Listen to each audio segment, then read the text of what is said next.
After a father passes away at home, Can't believe he's gone.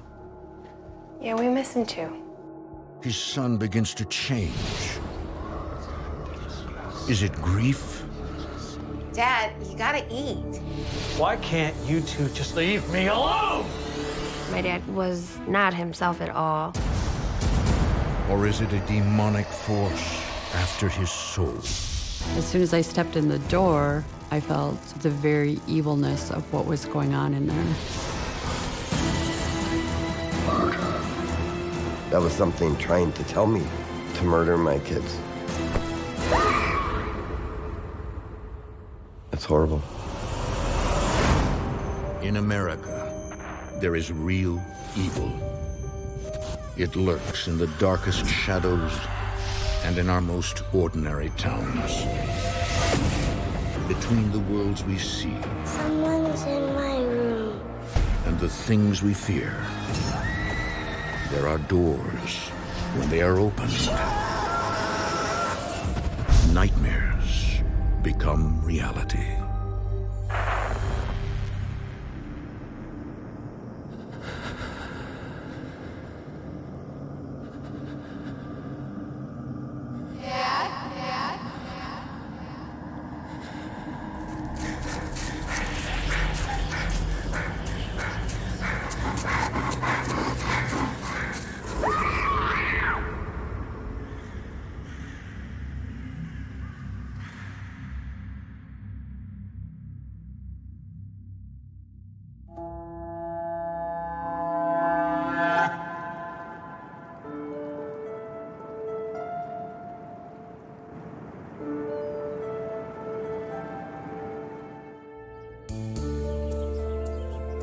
Deep in the Wisconsin woods lies a remote cabin, home to a divorced father of 4 and his dad. My family owns a cabin. It's just a beautiful place. My father purchased the land February 17th of 1986, and I've been living there constantly for the past 10 years. But in the summer of 2012, everything changes when Phil's father suddenly passes away in the house. When my father passed away, depression came in immediately. My father and I have always had a close relationship. If I needed him, he was there, and if he needed me, I was there for him. Always. All the way to the end. My dad always made time for me when it came to doing stuff. And one of my most fondest memories was always playing catch in the backyard. My father was always in really good health, and they found something in his lungs. Lung cancer. And they said that he would live 2 to 6 months. He lived 2 months and 5 days.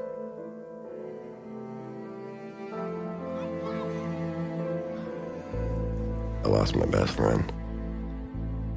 It was very hard, not just for myself, but for my entire family, because we're so tight as a family. Hey, Dad, Victoria and I are gonna... Oh my gosh, where did you find that?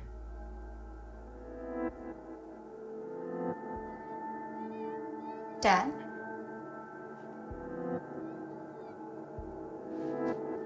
Hi, girls. What time is it? It's almost 3. Is that you and Grandpa? You guys look so young. It's a long time ago. When my grandpa got sick, it was really hard because I knew he was gonna die, but I wasn't prepared. It was super hard for everyone in the family, especially my dad. He fell into a really deep depression. Still can't believe he's gone. House doesn't seem the same without him. It was a completely different man. My sisters and I were worried about him. Yeah, we miss him too. Every day. Oh, what's the matter with me? Let me help you. We got it. It's the last load. I decided to move in with my dad to help him when he was going through the hardest time of his life. I was happy that Hillary moved in with Dad. It did give a sense of relief. Like, I know he's gonna be okay because he is her to lean on. He ate too much honey. Oh, no. When my daughter Hillary moved in, she brought her son Gavin. Hey, you want to see Grandpa when he was little? I don't.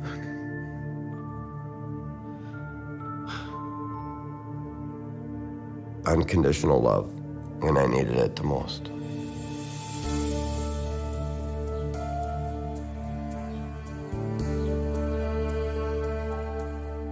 A few days after moving in, while home alone, Hillary continues to settle into her grandfather's bedroom.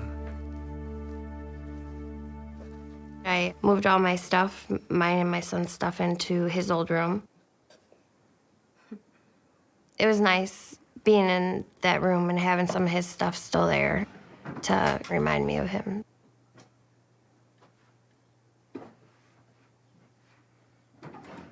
It was just like my grandpa was still there. It was very comforting.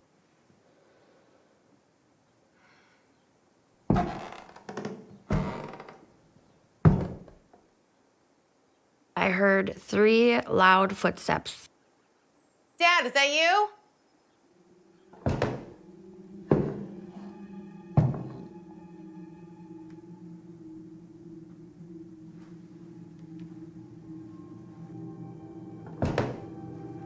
Dad? And then I heard something out in the living room area. Hello?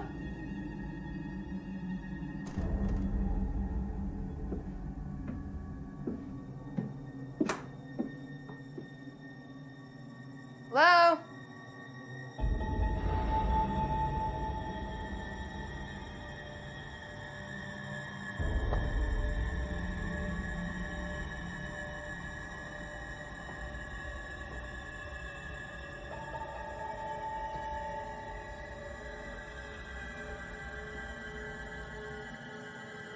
Dad?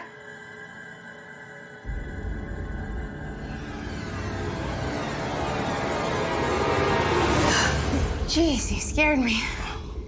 I thought you were at work. I got off early. Everything okay? Yeah, just thought I heard someone. Kind of brushed it off. Thought it was the house making noises, because it always makes noises. How's my boy? Still asleep. Oh, you better wake him up. He won't sleep tonight. Oh, tell him Grandpa's making chili.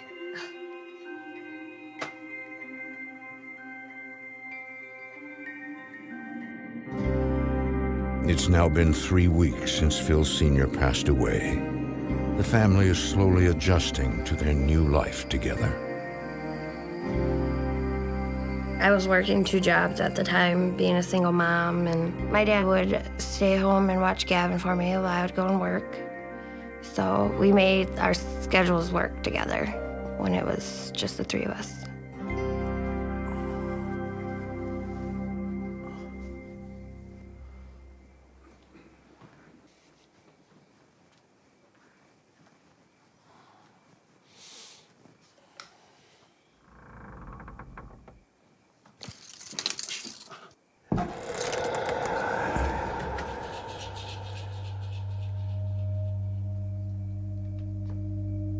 All of a sudden, I knew I wasn't alone there. And I could feel it.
Phil Pritchard suspects his Wisconsin home is haunted.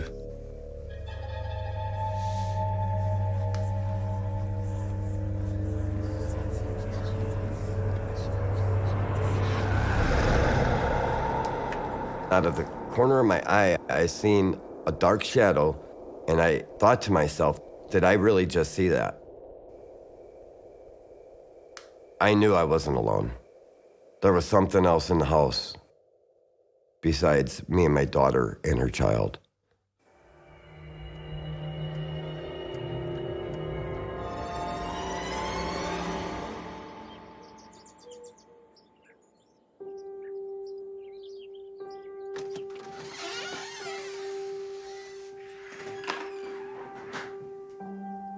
Dad? You're up early. Have you been down here all night? I couldn't sleep. Sit down. I need to tell you something. Dad, is everything okay? Is Gavin okay? Gavin's fine. Sit down. Okay. You're scaring me. Remember when you said that you heard something in the house? I heard something, and I saw something. Although Phil is spooked by his experience, he is convinced it's the spirit of his father who passed away in the house. I know it sounds crazy, but I think he was trying to tell us everything's okay. I just thought it was my dad's spirit trying to communicate with me. To me, it did make sense because the noises I had been hearing, that's what made me think that it was my grandpa. It's like I felt him. It brought me comfort knowing that my dad came to check on me to make sure I was okay too.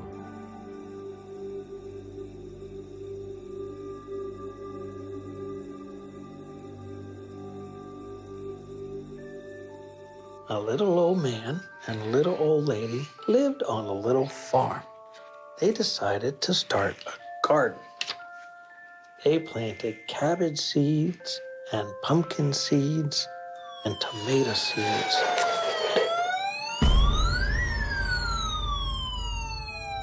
My son had this fire truck toy that he always played with. He loved to play with that thing.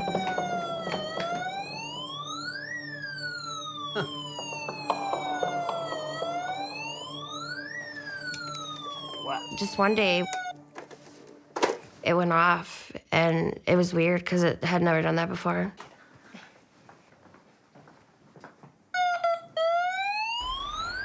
And then it goes off again. You're like, what's going on? Gavin is over here. There's no way he could touch that toy. This kept happening over and over. So I took the batteries out, so it couldn't work. I thought it was maybe my grandpa trying to contact my son and make a sign for us to notice that he was there.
Dad?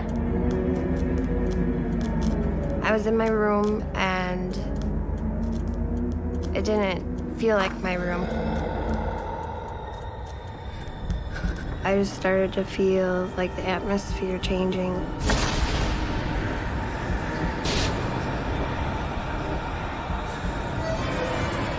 And then I just started feeling like someone was behind me.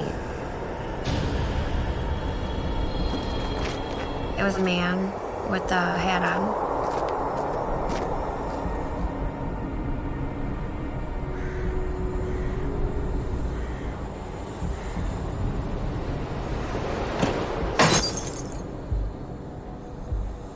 I had just gone to bed. I was laying down ready to fall asleep. There was like light whispers that kept getting louder and louder.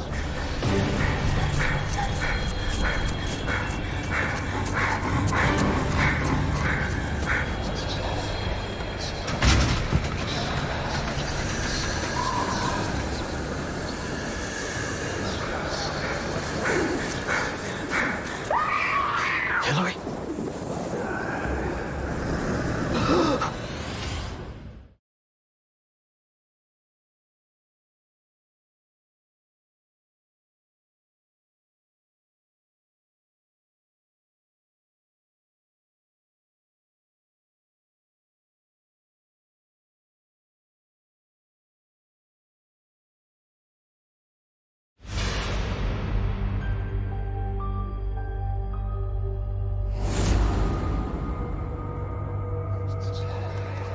Phil Pritchard is being terrorized by an unknown entity in his home.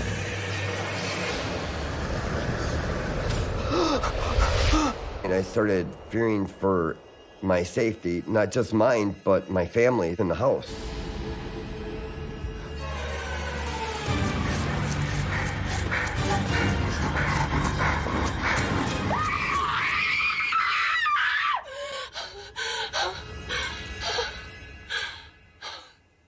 Hillary! Hillary! When I did wake up and realize that it was a dream, I was like, thank God, because it felt so real. He was actually in my room with me. It didn't feel like a dream when it was happening to me. Mommy. Oh, baby, it's okay. Hillary! Oh my God. Hillary, are you okay? Oh. What is it? Oh, my leg. It's burning. Oh my God. Oh, honey. Dad!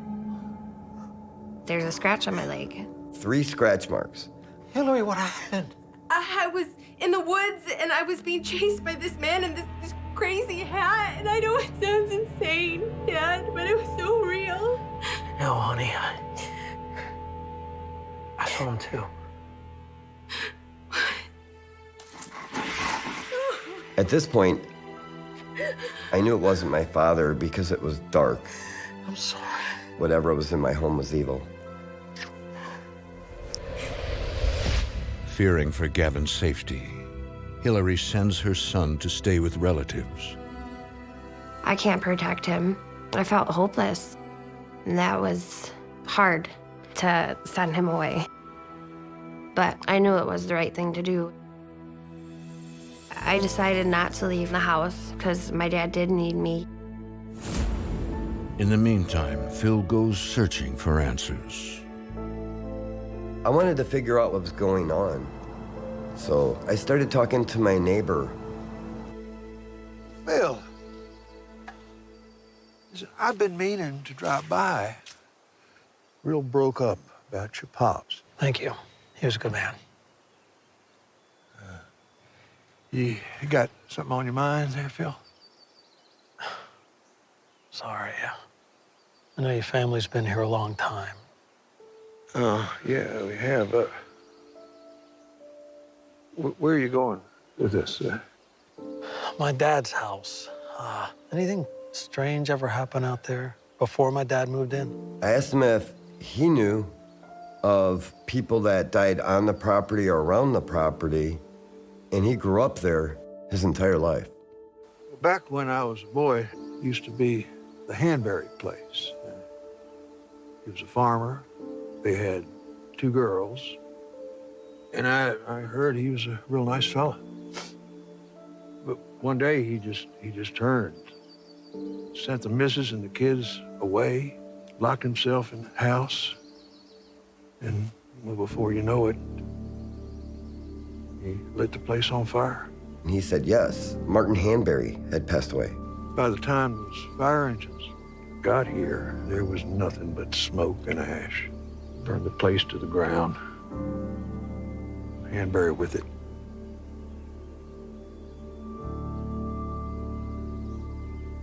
You okay?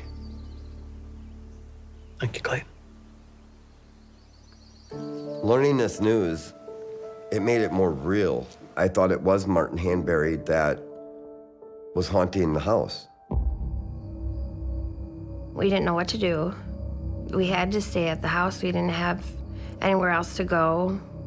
We didn't have the money to just get up and move, and we didn't want to. This was our home. That's where we had all of our good memories, and we weren't just going to get up and walk away. My dad was really angry and just not himself at all. He was just stayed to himself. Dad? I was very worried about him.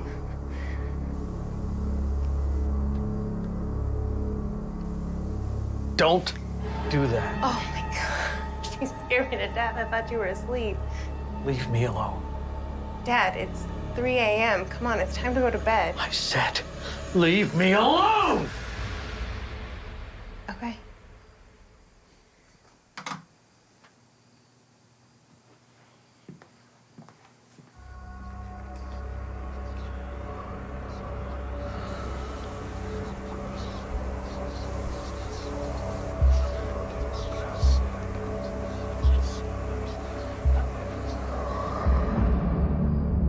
Hillary started getting really scared in the house. She didn't want to be alone. So she would call me and I would come over. I got the salad.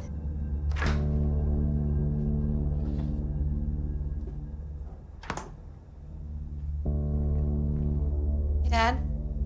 Dinner's ready. Come sit. No. Dad, you gotta eat. Why can't you two just leave me alone? My dad's personality started changing. Hey, are you okay? What's going on with you? Nothing. He became more agitated and angry. Fine. If it'll make you happy, let's eat. My dad had been grieving, but this was different. Like before, he was just sad, and this was a different kind of anger than his regular when he gets mad at something. This was different. So you remember Julie from next door? She wants me to watch her dog, which it's this crazy. I don't know, for like a week that she's on vacation. Okay. It's those little like small yappy terrier dogs, and I hate those things. Right, I just don't want to do it. Like, Dad, you know what I'm talking about, like the little yap yap yap yap yap. I don't know if I can do that like a whole week of that. That's crazy. And I'm just like, I really don't want to watch the dog for like a whole week. I just don't want to do it.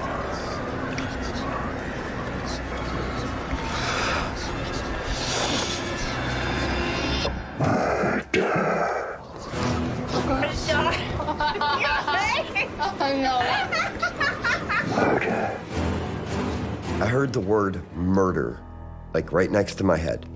Murder.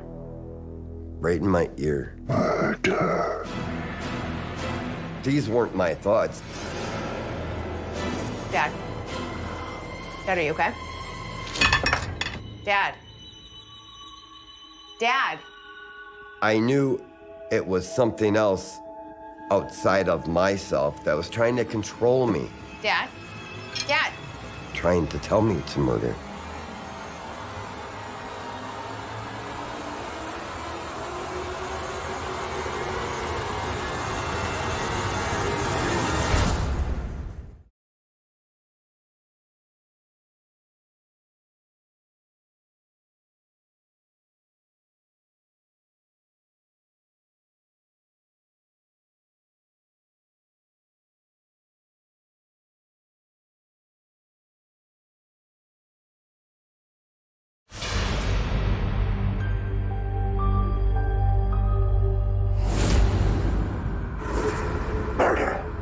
A demonic voice is telling Phil Pritchard to murder his children. It was not my thought. It was something trying to implant something into my head. Dad, are you okay? They wanted me to physically hurt the people that I love the most. Dad. It wanted me to murder my kids.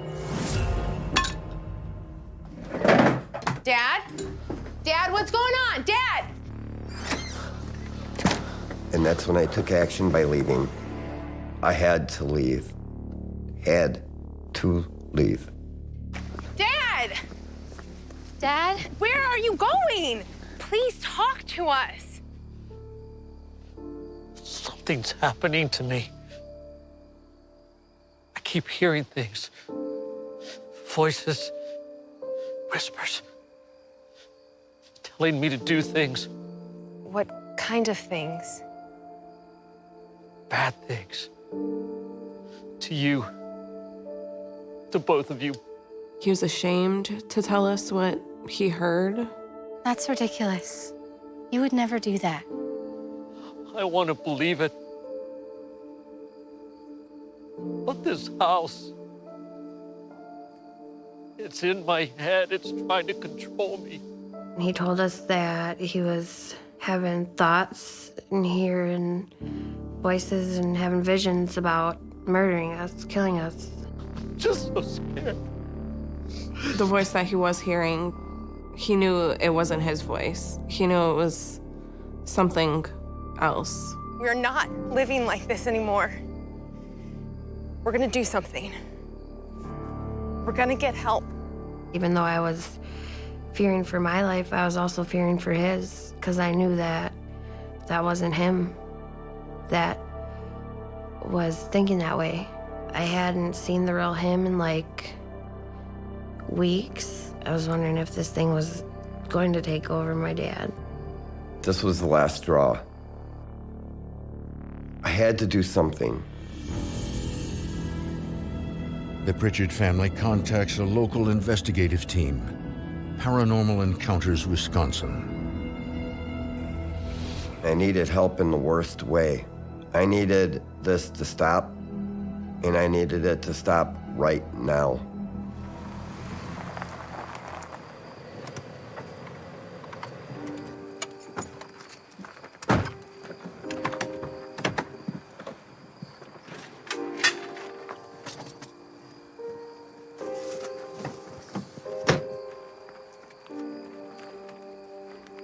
Okay, all good? And we're rolling. This is Paranormal Encounters Wisconsin, and we're here investigating a property in the Dells area. My name is Art Davenport. I'm the lead investigator of Paranormal Encounters Wisconsin. My name is Nancy Frank. Being a medium, I have the ability to feel, hear, and see spirits around me. My name is Mike Bry. I am the cameraman, tech man. I've been an investigator with this team for 8 years. Bill Pritchard contacted me, extremely upset about the activity going on in his home. Well, it sounds like classic oppression. Whatever's going on spiritually in a home can actually affect the mental state of the people that are living there. Or he's just crazy. Yeah. That was my first thought. But after speaking with him, I could hear something in his voice. Something is here. Oh, there they are. It could be paranormal spirits or some entities actually trying to break the person spiritually, emotionally down. You must be Phil. Yes, this is my daughter, Hillary. Pleasure. We're so glad you came. We don't know what else to do. Well, you did the right thing, because we're here to help you. The family seemed to be really desperate on how they needed to take care of this. Come in, please. After Nancy came and Art and Mike came, I knew that we were no longer alone and that they could help us figure out what was going on. We're almost ready. Using night vision camera and sound recording devices, the team conducts a walkthrough of the house. Here we go. Are you ready? Ready. We are beginning to do a walkthrough of the house.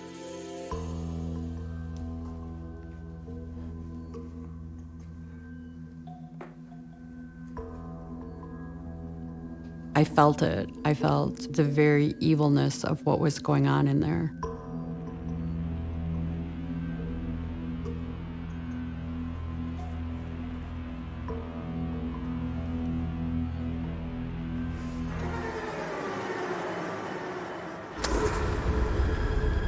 something here.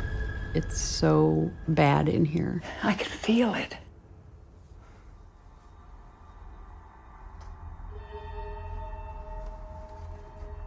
Who are you? Why are you here? Anything? Anything? Tell us your name. Did you hear that? Yes.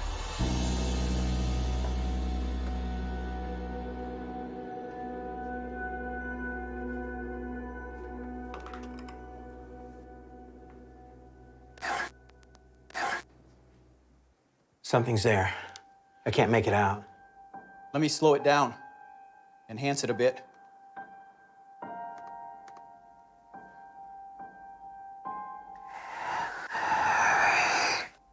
We heard the name Hamberry. It sounded like an angry man's voice. That's him.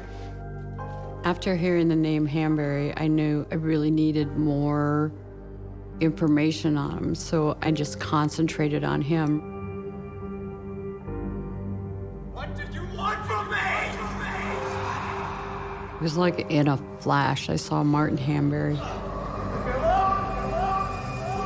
His demeanor was crazy, like Murder.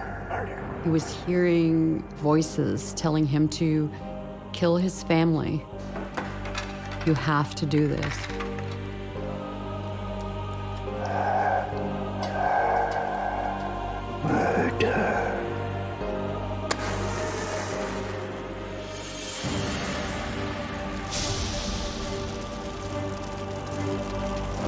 And then all of a sudden I see him throwing a match, and he's standing there watching his house burn, knowing his family is safe somewhere else. And then I saw Martin with a gun, but I knew it wasn't him.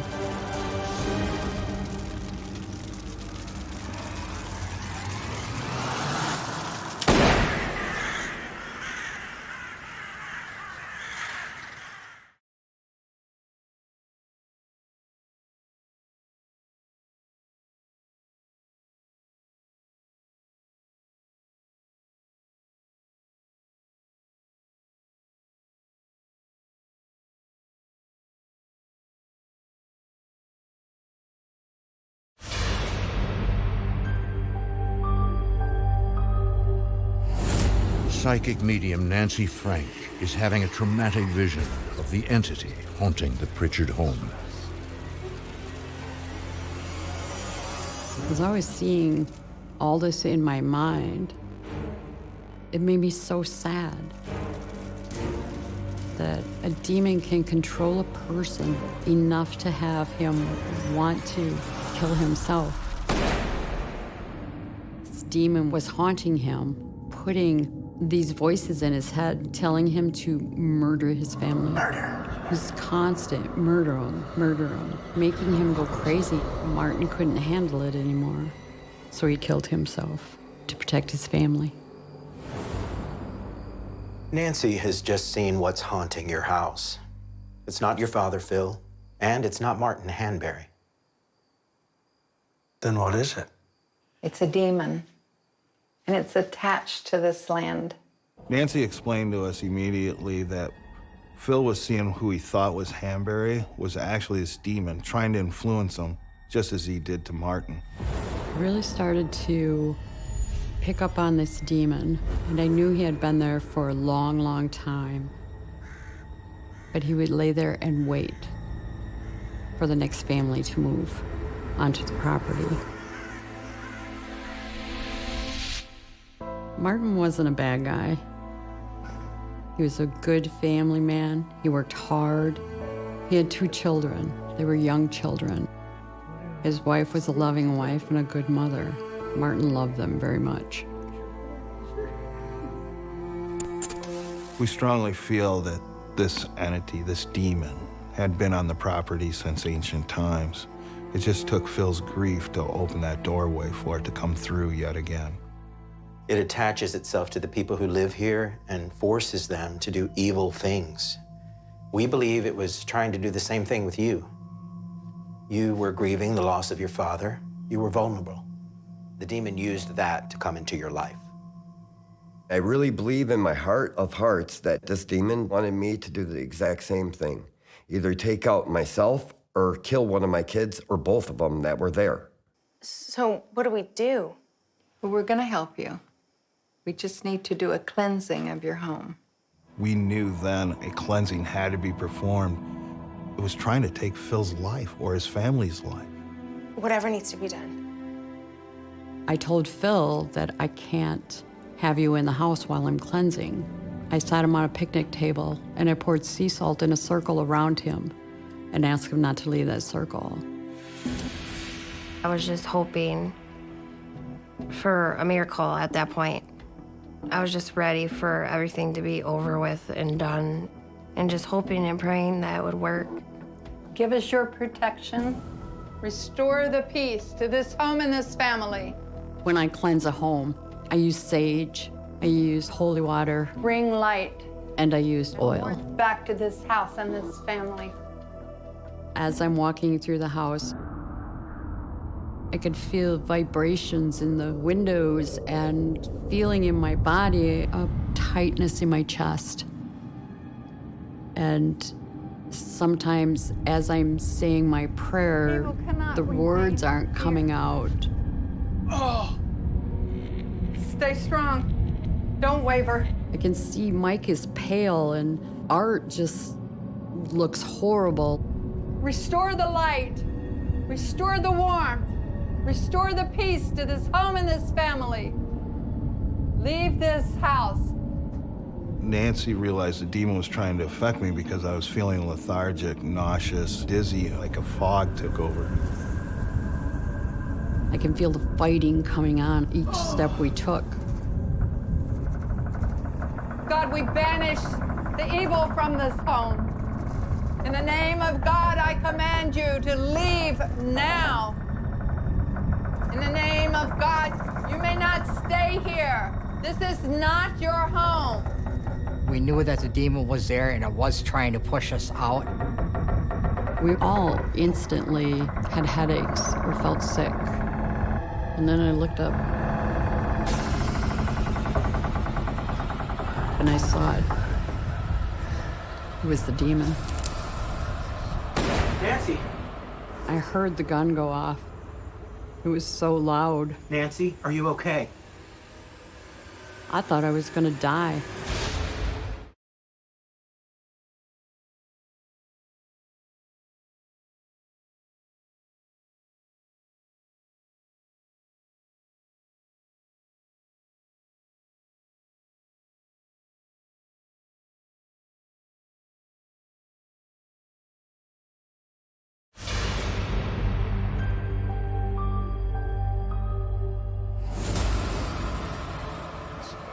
Psychic medium Nancy Frank has been battling a demonic force in the Pritchard home. Nancy! Nancy, are you okay? When the bullet hit me, it was so painful that I just instantly fell to my knees and I grabbed my head. Nancy, are you okay? Nancy fell to her knees with tears in her eyes, holding her head like she had felt the actual gunshot. I thought I was shot. I thought I was gonna die. The feeling was so intense. The demon was there, and he was trying to scare me.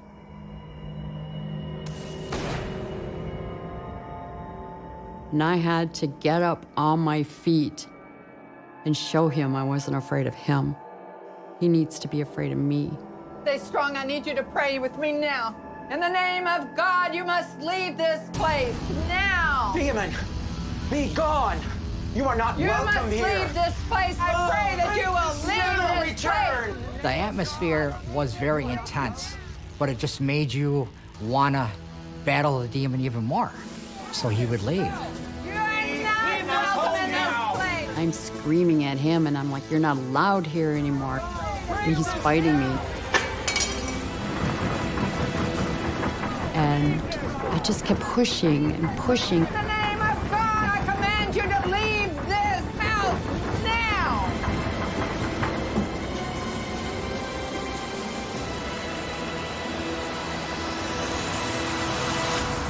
with my last push, it was like a release. He was gone. Wait! What is that? Is that him? Is the demon still here?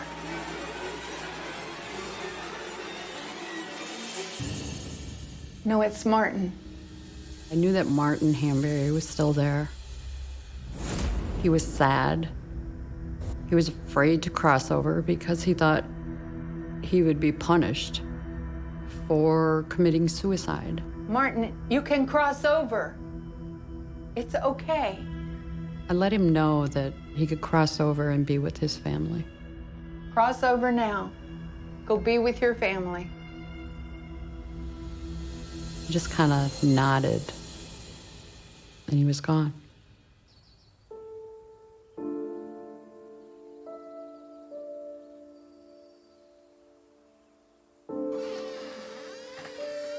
Oh, come on in.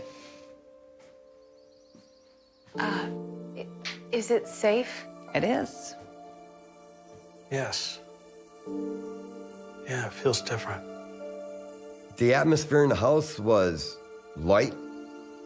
The feeling in the whole house and on the property was lifted. Everything was lighter. I didn't feel oppressed anymore. I can't thank you enough. Thank you. You're so welcome. Take care. Thank you. You guys take care. After the cleansing, the house feels really safe again. It feels like home again. I feel like I met my dad back in that moment.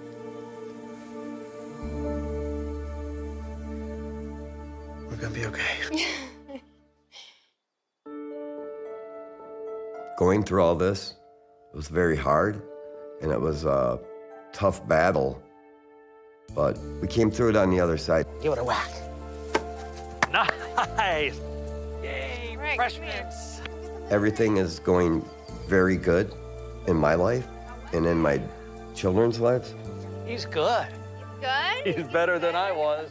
Everybody's stronger from going through this. Since all this has happened, my life has been great. I just fear that it can happen again at any moment. I live with that fear every day. I will never be the same from this experience. It changes you. Once you live this, you don't have a choice but to believe.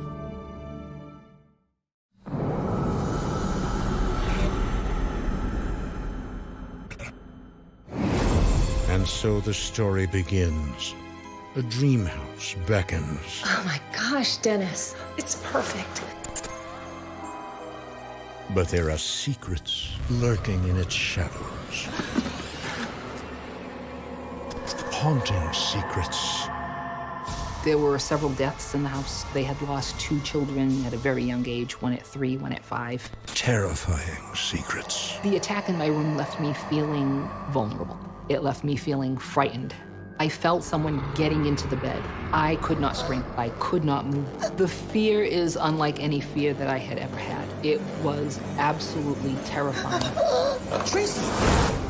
In America, there is real evil. It lurks in the darkest shadows and in our most ordinary towns. Between the worlds we see Someone's in my room. and the things we fear, there are doors. When they are opened, nightmares become reality.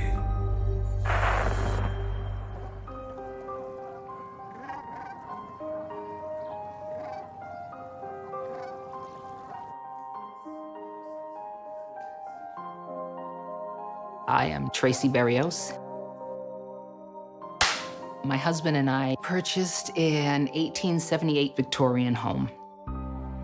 We had absolutely no idea what was going to take place in the house, none at all. No idea that my dream house was about to become a nightmare.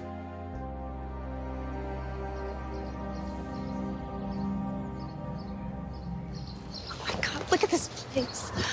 Tracy Berrios and her husband, Dennis, have always dreamed about living in an old Victorian home. Oh my God, this is it. Come on. Dennis and I had been discussing looking for another house. One day we were driving home from breakfast, and I said, hey, there's a for sale sign. We were both born and raised in the city, and we had been around the area. And this was the first time that we had gone down the street and seen this house with the for sale sign.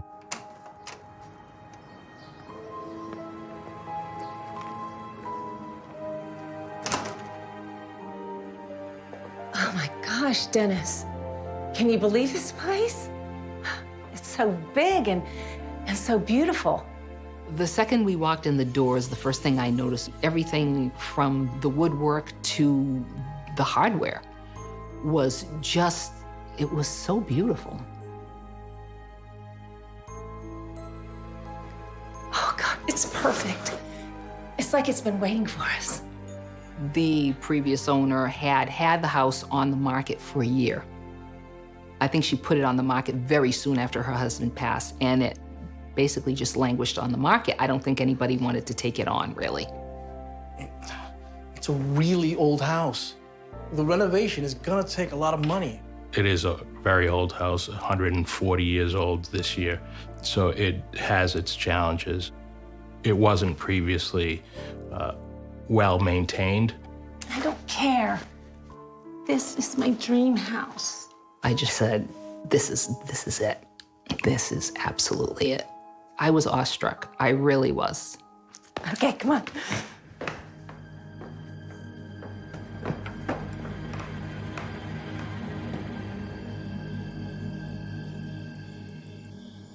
After their offer on the house is accepted, Tracy, Dennis, and their dog Smokey move in just in time to celebrate the holidays. That first Christmas, I ran out and bought all kinds of decorations, and I wanted candles in every window, which was a daunting task because I didn't realize how many windows were in this house. I couldn't get over the enormity of the house. Everything was oversized. But there is one particular room that makes Tracy uneasy. A spacious area on the third floor she refers to as the ballroom. The ballroom, during the daytime, it was okay. I would go up there. But at night, really, the entire third floor kind of creeped me out. Hey, nothing to be afraid of. Come on. Smokey, come. Dennis wasn't home, and I was in the house by myself with Smokey. And he wouldn't go into the room with me, so I said, fine, stay out in the hall. Just stay in the hall.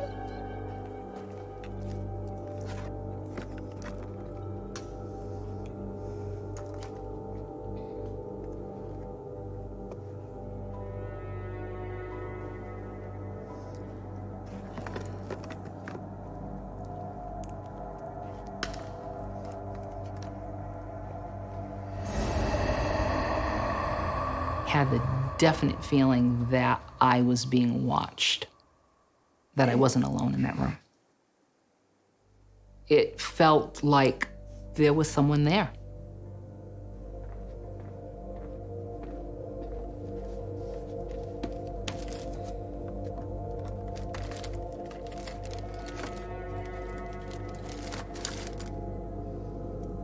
I was extremely creeped out, but I was telling myself, no, this is your house. You're not going to be afraid of any room in this house.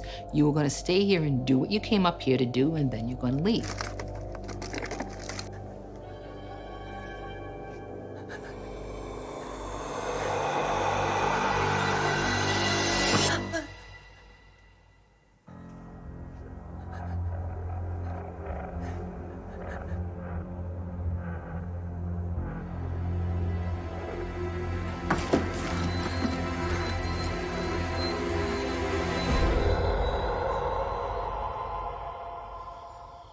When night falls, Tracy avoids the ballroom unless absolutely necessary.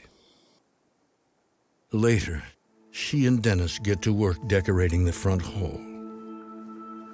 We had found this mirror and we hung it on the wall in the downstairs hall. Take your hands away. No, it's still crooked. Dennis hung that mirror and he hung it well. Well, what do you know? I'm a genius. Oh, you hungry? Starving. Okay, me too. I got some roast beef left over from last night. Do you have any of that dressing left over? No, but I got Dijon mustard. That's really good. That'll work too. Oh, Dennis.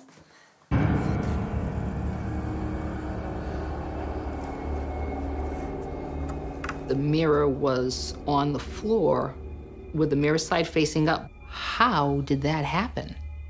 It doesn't make any sense.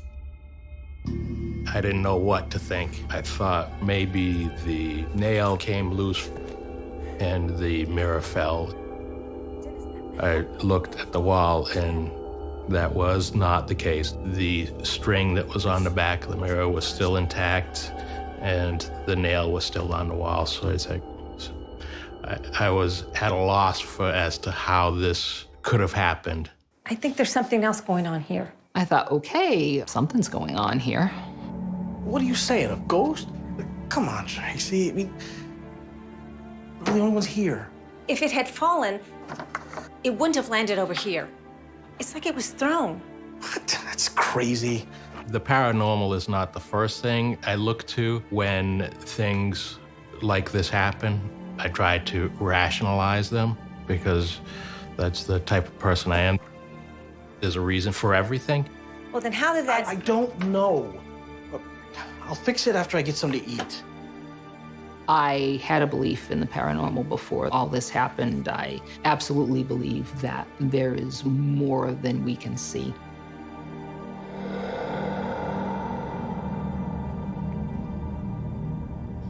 Over the next few weeks, Tracy continues to sense something is not quite right about her new house. I did not feel comfortable at all. It made me very afraid. Smokey, sit. Stay.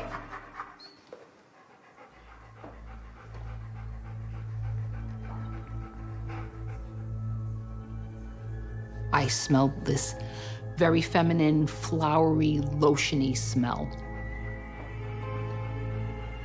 I thought, whoa, that's weird.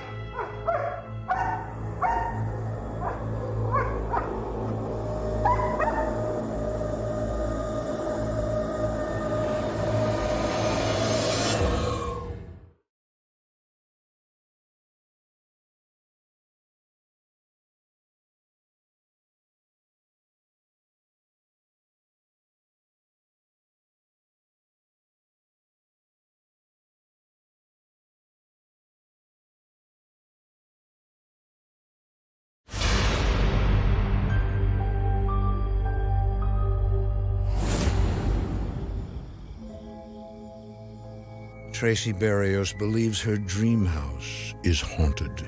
It was a feminine presence. It didn't feel threatening. The smell was very feminine, like perfume. It's just like, you know, I'm here, I'm on the stairs. Come on. Come on, Smokey. Come on, Smokey.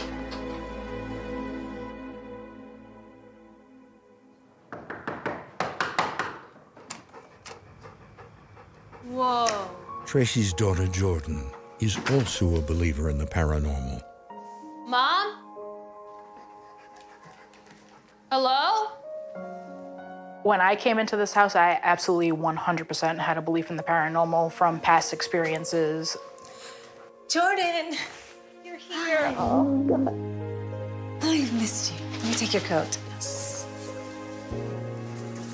This place is huge. It's kind of creepy. You know, I've been feeling it too. I mean, something's off here. The first time that I walked in the house, it was like a very heavy feeling. I just got like a really weird feeling about it. Mom, come on. Give me the grand tour. I want to see everything. Okay, come on.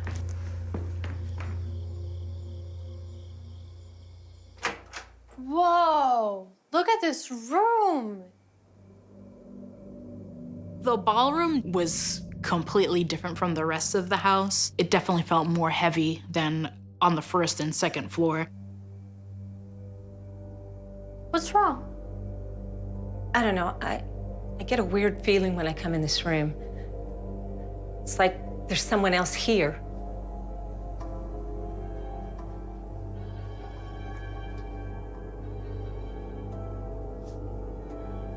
I know, it sounds crazy. Jordan is our only child, and we are close. I usually would tell Jordan about things that went on. It's not crazy. This room, it feels old.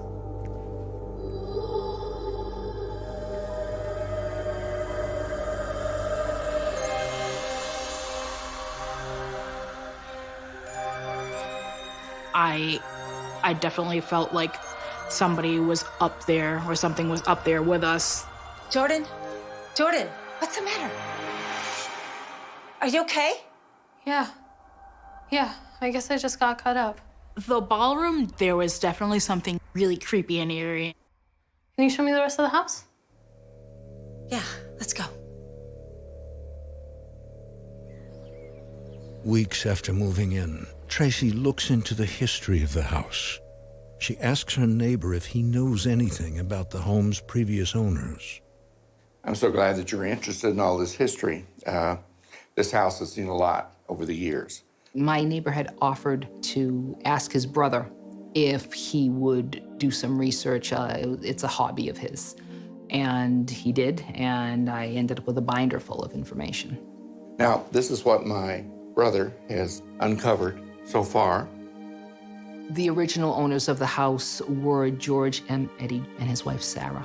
George Eddy owned a dry goods store downtown in the late 1880s. He was very successful here in New Bedford, and he also did a lot to help the city. They were one of the most prominent families in town. In fact, they were very social. There were a lot of parties here. But then the parties stopped, and the deaths began. One after another, the children fell ill. We found out that there were several deaths in the house in the Eddy family. They had lost 2 children at a very young age, one at 3, one at 5, and they died in the house. Mrs. Eddy herself passed in the house. I believe it was her liver. She was beautiful. You can see the sadness in her eyes. I feel that houses definitely carry the energy of people that have lived there, and whatever energy they imprint on it is left there for whoever's coming in next. I thought, oh boy, people died here. I'm wondering if they're still not hanging around here. Houses have memory, I believe. Absolutely that, and depending on how the person died, sometimes they just linger, they stay. I had absolutely no idea what I was in for.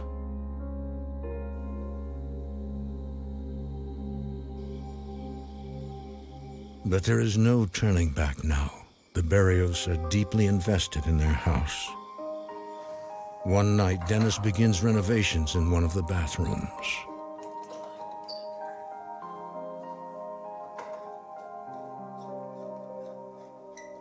We had some water damage on the first floor from some rotted gutters. Hey, babe, how's it going? You're just in time to find out. Stand by that switch. I got it. Okay, give it a shot. Ta-da! Oh, come on. I swear I had this. Can you give me those pliers?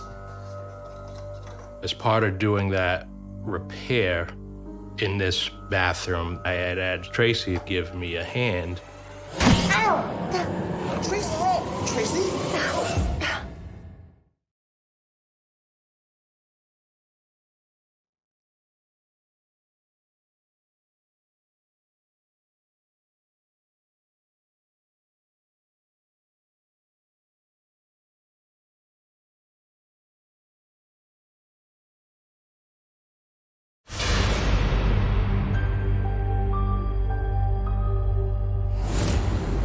Can you give me those pliers?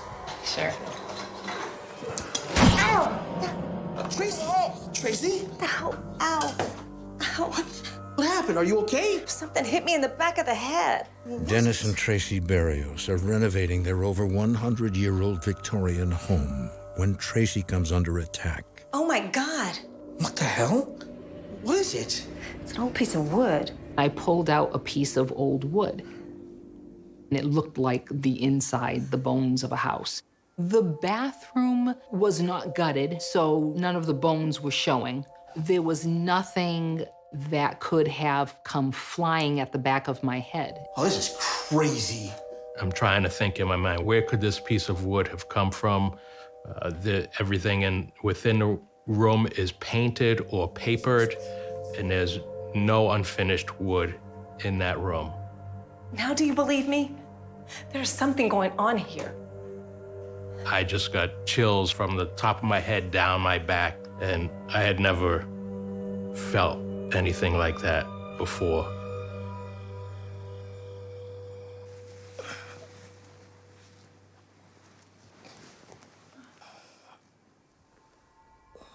Dennis gets ready for work between 4 and 5 a.m.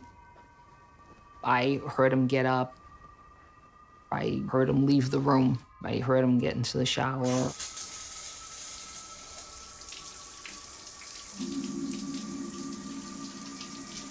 Dennis, you're gonna be late for work. Dennis. Dennis. I couldn't move. I struggled and I tried and I could not move. And that's when I realized it wasn't Dennis. I could not scream. I was fighting as much as I could, and I was trying hard to move something, to get the words out. Your first instinct, of course, is to get away. And the fact that I could not move a muscle, it was terrifying. Tracy! Oh my God, Dennis, there was someone here in bed. When he came into the room, I was able to move. I thought it was you, but then he grabbed me and I couldn't move. I was beside myself. There's no one here. It's just us. I am telling you that there was someone here. You're okay. At the time, what was going through my head was it was just a dream, that she wasn't fully awake when this happened. Right? There's no one in the room but us. It was so real. It's all right. It's so real. There's no one in the room but us. It's just a bad dream. In our 30 years of marriage, I had never seen her like that before. But although Dennis tries to convince Tracy it was a nightmare, she can't shake the feeling that she was attacked by something evil. The feeling of the hands lingered, and no, I didn't like that one bit. It made me not want to go to sleep. I had difficulty sleeping for a while after that, not knowing, when he would return, if it would happen again. She begins to wonder if there is someone or something haunting the house other than the female presence. The difference between what happened in my bedroom and all the other occurrences were, this was much more physical. It actually felt like a person was trying to attack me. It was a definite male presence. The attack in my room left me feeling vulnerable. It left me feeling frightened.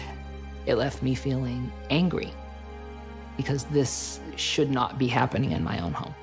I tried to keep to the back of my mind the thought that it could happen again. I really tried to push it away, but it was there. In December of 2016, Jordan moves into the house with her parents. So I was walking smoking on Broad Street. By the coffee shop? Yeah. When I moved into the house, I thought it would probably be better for my mother because she could go to me and tell me things more easily than like when I wasn't living there. Smokey saw him and just wanted to go say hi, and the old guy just jumps like 3 feet into the air onto the street. Babe, you okay? You barely touched your food. I can't stop thinking about this house. Dennis, I am really scared. Mom, what's going on? You can tell me.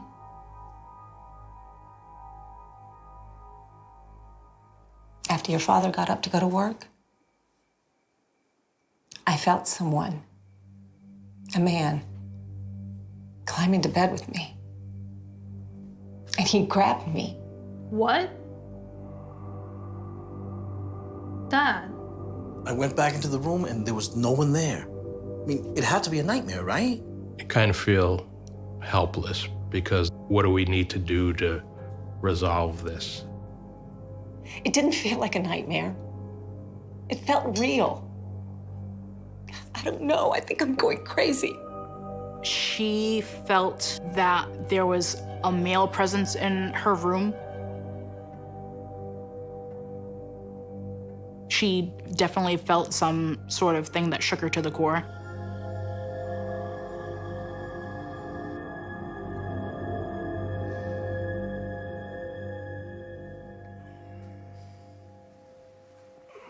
I was admittedly nervous about going to sleep.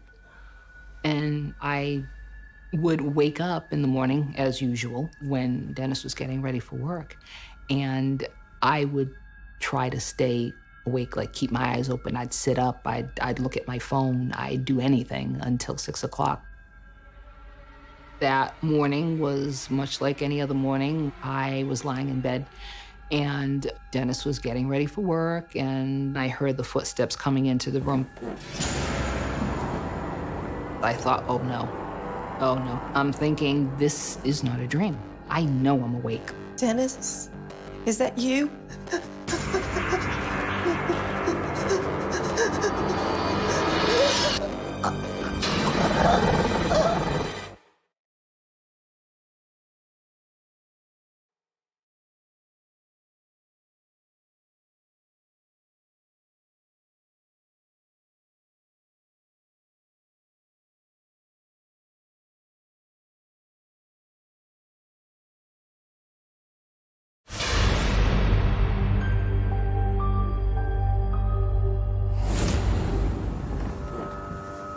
Tracy Barrios knows her house is being haunted. She's felt the presence of a female ghost who appears harmless and an aggressive male entity that she believes has attacked her twice in her bedroom. I felt the feeling of a hand coming over me and pulling me toward it. It definitely felt male. There was no doubt in my mind this was male. Tracy, are you okay? It happened again. There's something in here, and it wants to hurt me. Okay. I know my wife, when I saw her like that, those emotions are real and those feelings are real. I believe you. I believe you. We're gonna figure this thing out. We're not gonna figure this out. We need help. The thing that scared me most about the second attack was that it was a second attack. That it wasn't just a one-time deal. Was this going to be my life now? I started to feel more helpless than anything else, knowing that this is beyond anything that I could fix.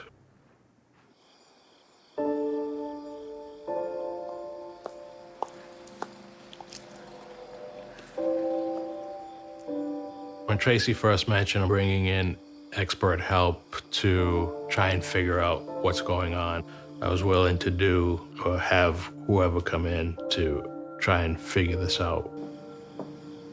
When I go into a case, I know nothing. I know absolutely nothing. I do not know the people involved. I just get in a car and I go.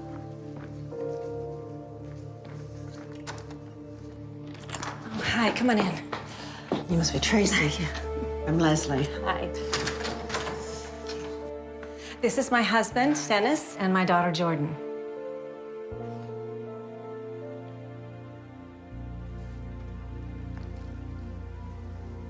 You've definitely got something going on here.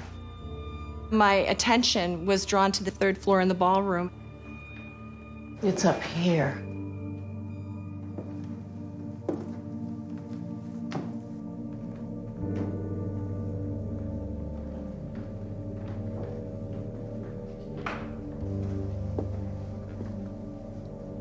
Yes. This room. I can feel it.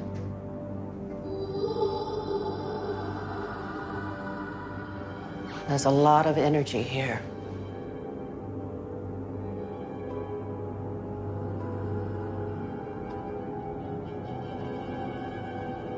There's a woman here. I feel like she's troubled. She, to me, felt like she was a woman of privilege. She had grown up as a woman of privilege. Oh, I started to get this feeling in my liver area. are you okay? What is it?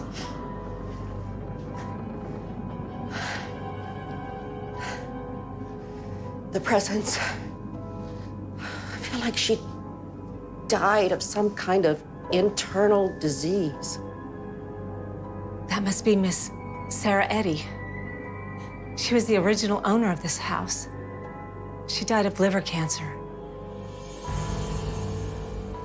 I felt that the female spirit could move things, touch things, put things in different places,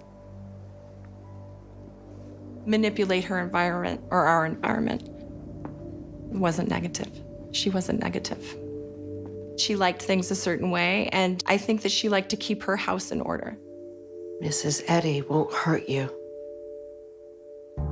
She was scared about you moving in and the renovations you were making.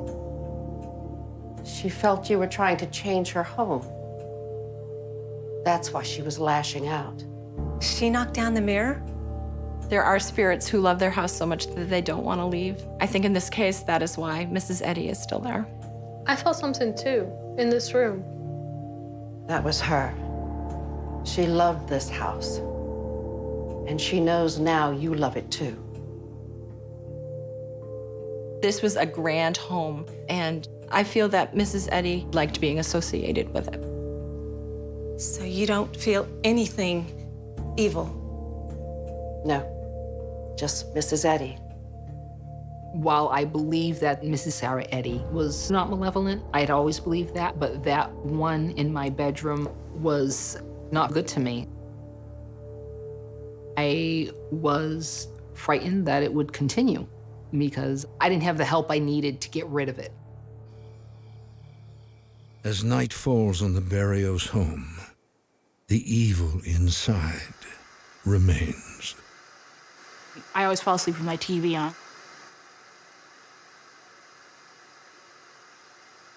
Suddenly, I felt just like slow, like tugging, like at the bottom of my bed, like my sheets.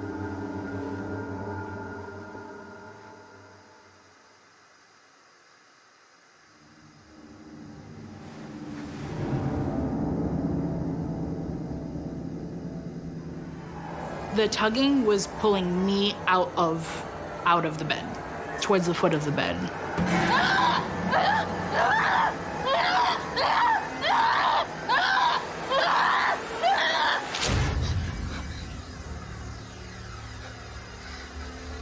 I'm just, why can't I move? Why can't I scream out? Why can't I do this? What's going on? Who is in this room with me?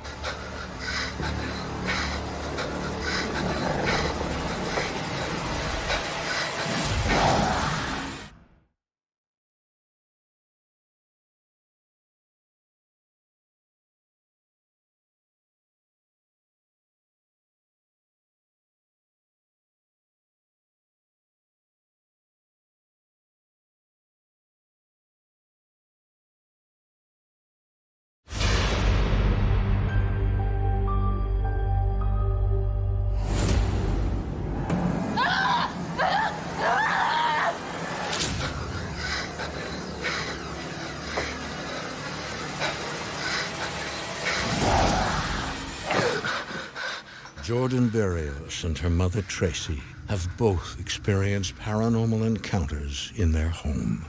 I was scared and needed help. I came running up the stairs, white as a ghost, and they were like, what's wrong, what's wrong, what's wrong? There was definite fear in what she was telling me because she was so afraid. And as a mother, how do you protect against something like that? Knowing that your child is in fear and there's nothing that you can do about it. It's a feeling of helplessness.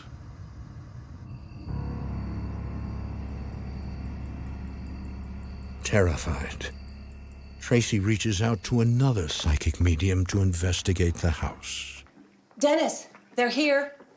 By the time Tracy had actually found me and got in contact with me, she was pretty desperate to get someone in the home to help her.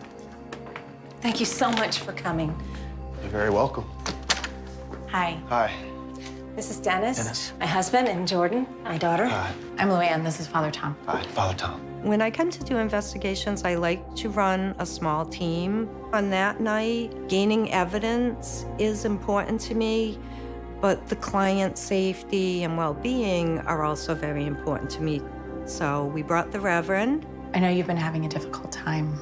Can you tell us what's been going on? Jordan and I had had a similar experience, one right after the other, in that house. Well, we know that there's at least one spirit in this house. It's the ghost of a woman who used to live here long ago, Sarah Eddy. But there's something bigger. There's something in our bedroom. It's attacked me twice. What do you mean when you say attacked? It's grabbed me and touched me. I can't move or yell out. I feel like I'm frozen. What really set off the red flags for me was that something was touching her without permission. Being a woman and being alone in your bed and being touched by something invisible that you can't see, it is terrifying. Can you take me to your bedroom? Of course. Come with me. For this particular investigation, I set it up so that we could investigate during the early part of the night and finish up with the blessings so that it would get done that night. Father Tom prepares to bless the house, while Luann and Tracy attempt to make contact with the entity in her bedroom. What's this? This is an EVP recorder. I'm gonna try to talk to whatever's in this room and see if we can get it to respond. Okay. EVP stands for electronic voice phenomenon. That is a ghost voice that we can't explain that is recorded onto an electronic medium. Is there someone here? I think you were right. There's something in this room. This presence is dark, evil. Definitely not female. What do you think it could be? I think it could be an incubus. What's an incubus? It's a demon. An incubus is a male demon that preys upon women when they're most vulnerable in their sleep.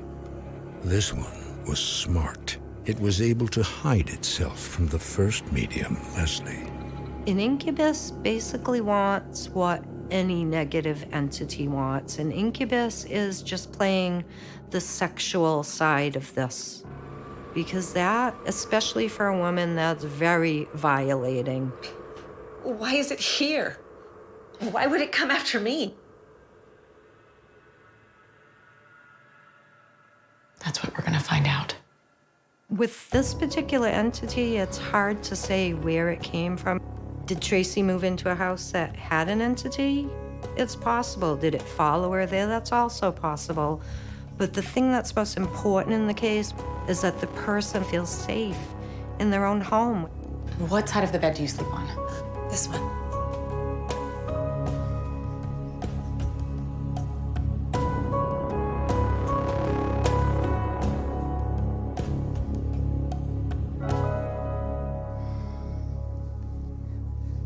What are you doing?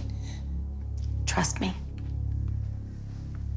With an entity or something negative in nature, when I walk in the door, I will feel it crawling on my neck, and it is very unpleasant. I'm talking to the presence in this room. You are not welcome here. Tracy does not like when you touch her. That particular spirit really had a very intense feeling. Did you hear that? No. I'm talking to the presence in this room. You are not welcome here. Tracy does not like it when you touch her. It answered back immediately that that's too bad for her, Luann. I felt like I was just stopped dead in my tracks. I knew that there was something, and that was proof that there was. He just sounded like it was his right to do whatever he wanted to do. You must get Father Tom.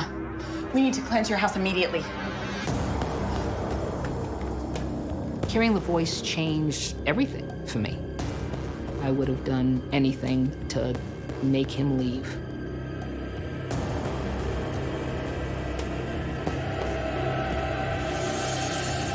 What we're gonna do is we're gonna pray to consecrate and bless your house so that this presence will know that is not welcome here.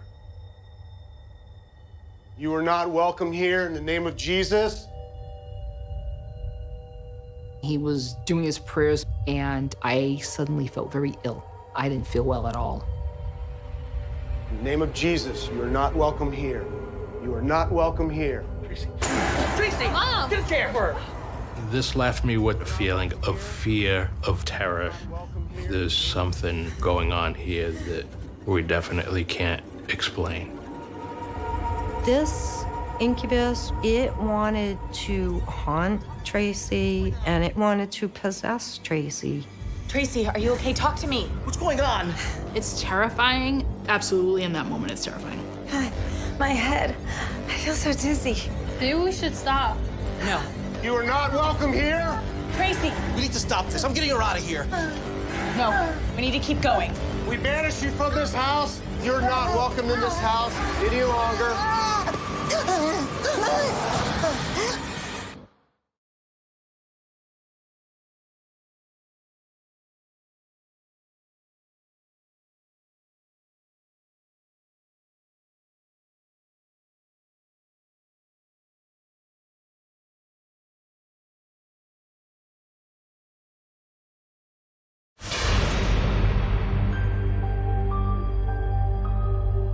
We banish you from this house. Tracy Berrios is fighting for her life against an evil entity inside her home. It has Tracy in its clutches. We banish you from this house in the name of Jesus. Tracy! Tracy! Mom! Are you okay? Mom. What happened? Oh my God. Oh my God. Oh my God.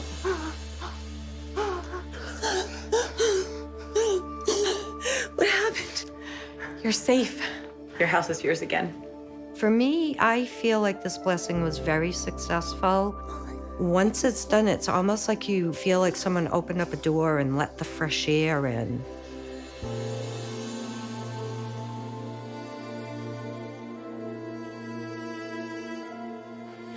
I can't believe how different this house feels. Everything's just brighter. But the house is not entirely free of spirits. I can still feel the other presence here. The one you call Mrs. Eddy. I can ask her if she wants to cross over. No. This was her house. She belongs here until she decides to go. I would never think about having Mrs. Eddy removed from the house. Mrs. Eddy was the matriarch of the house, and the house belonged to her. Before Luann leaves, she has some advice for Tracy. I need to warn you about something. Getting these out of your house is a tricky thing. If they can sense an opening, they can come back. What do you mean? I thought you said it was gone. It is, but you have to be strong now. This is your house and you have to fight for it. At the end of an investigation, and especially a negative entity investigation like this, I do give the clients the same advice. I told her if this thing ever came back, to let it know, this is my home, you do not belong here, and you tell it to leave. You can do this. You're stronger than you think.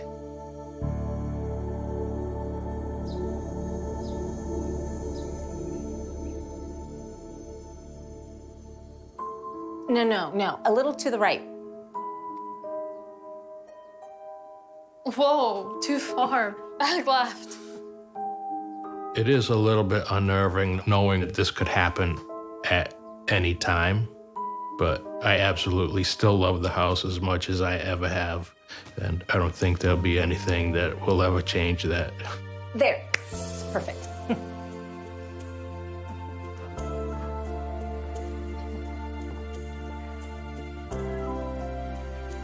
There it is. How's it feel? I like home. Feels like home. The house, to me, has a life of its own. It doesn't feel like a thing to me. It feels like a living, breathing presence. And couldn't love it anymore. As for the demon, should it return, Tracy now knows how to keep it at bay. I remembered what Luann had said to me. You need to get out of my house. Go. I feel powerful saying it. I feel like I'm in charge. I feel like I'm in control.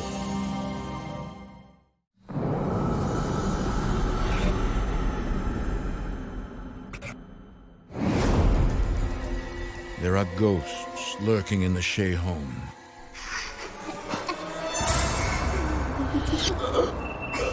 What are they doing now? And they are restless and misbehaving. I go, oh, now they want to play jokes on me. Are you kidding me? It's really funny. Do you think I'm gonna laugh? But what if there was something else? Something darker and more evil. I knew my team was in danger. We need to get out of here. Now! I was terrified. If this could hurt her like this, what could it do to my kids? Rebuke him, oh God! Rebuke him! In America, there is real evil. It lurks in the darkest shadows and in our most ordinary towns. Between the worlds we see Someone's in my room. and the things we fear, there are doors. When they are opened, nightmares become reality.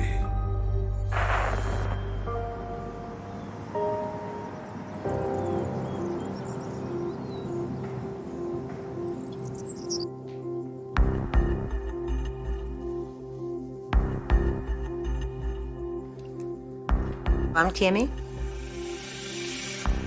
This is the first time I'm telling my story. Huntington, episode 98, interview with Tammy, camera A and B marker. Me and my family moved into a Victorian home. I tried to create a new life for my children, but I couldn't protect them. There was evil in that house.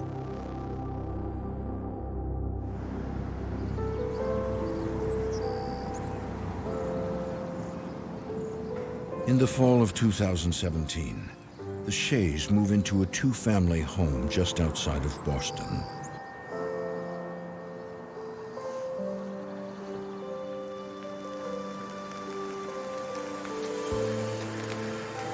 I ended a 15-year relationship, and it was just my time to have a fresh start. Guys, come on, get out.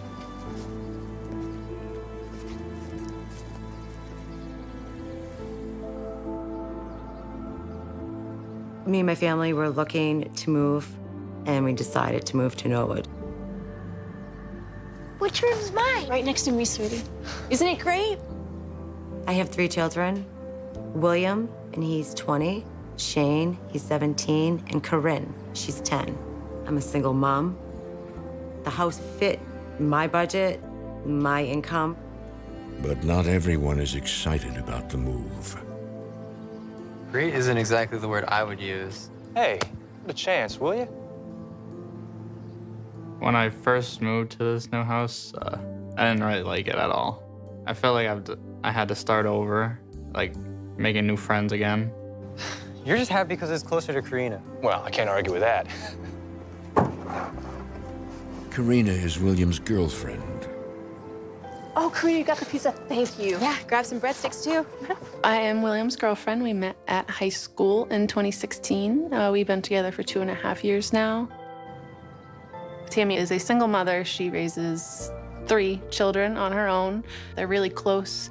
I know it's not easy. I know it's hard. Just give it a chance, okay? It's gonna be awesome, I promise.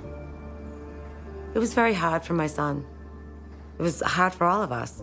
But I tried to stay as positive as I possibly could moving into this new house. It's a new start. It's a new start for all of us. All right, guys, let's get unpacked. Grab some boxes.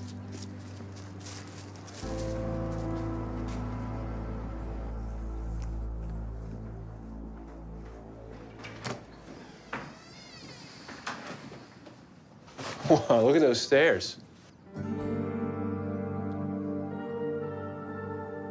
I told you it was great. Oh, wait till you guys see the kitchen. My house is a Victorian, 3-bedroom, 1 bath, and a very good-sized kitchen. Wow, this place is amazing. That fireplace is so pretty. It is. The house is old, Victorian style, 2-family home, built in the 1800s. It does look a little bit more modern. I think they did some renovations on it, but it still has that old rundown look. I thought it was really nice. Can my dollies play here? Of course they can. All right. Who's hungry? Me. You. I'll get the boys. Boys, time to eat.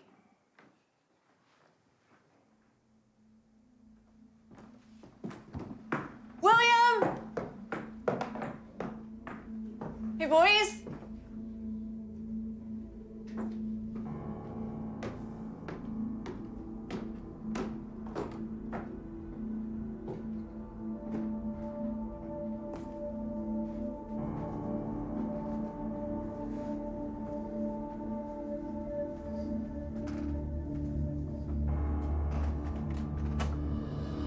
Shane?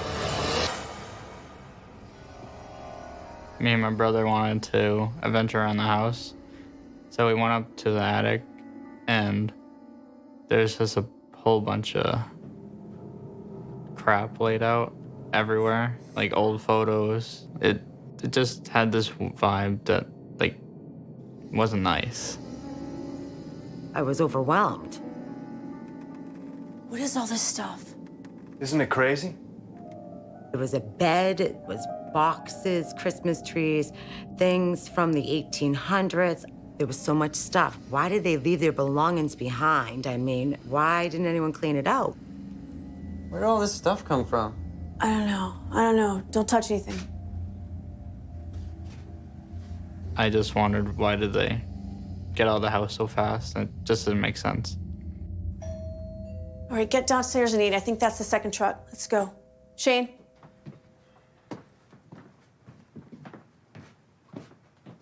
I can't explain the way I felt. I felt weird.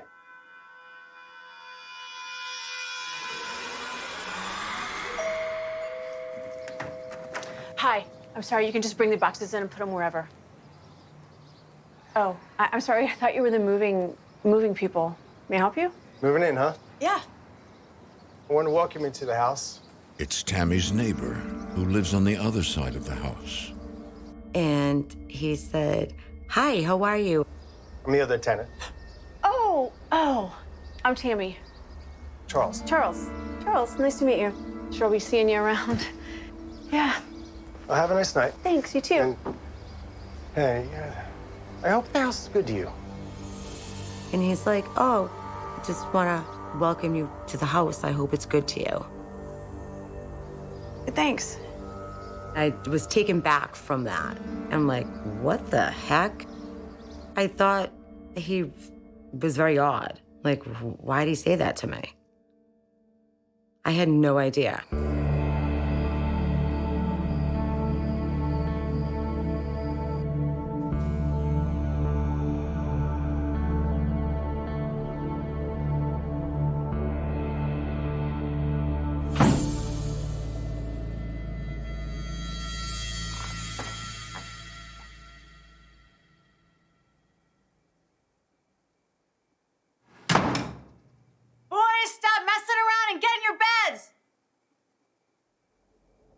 a slam. It was very loud.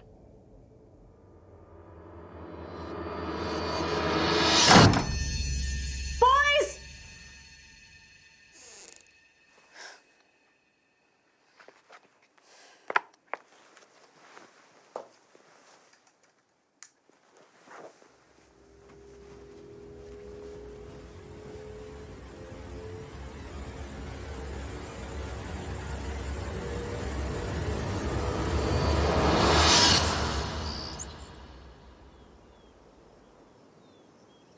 For the next few days, the Shea family settles into their new home.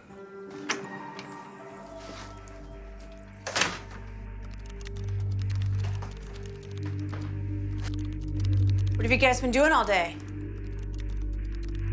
I was a hospice nurse, so I worked a 12-hour shift. Hey! On your phones all day? I don't know. This house is a wreck. The chores aren't even done. Well, I need you to take Corinne to dance. You can use my car. Shane, the laundry. The house was very messy. I was really irritated. Look, you guys, I need you to help me out around here, okay? Everybody just do their part, please. Go. Come on. Let's get it done.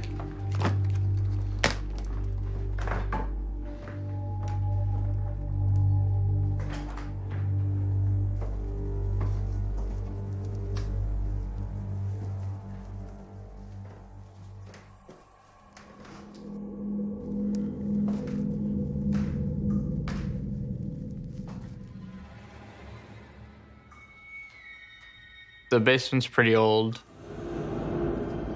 At the time, the basement was freezing cold. It was pretty scary.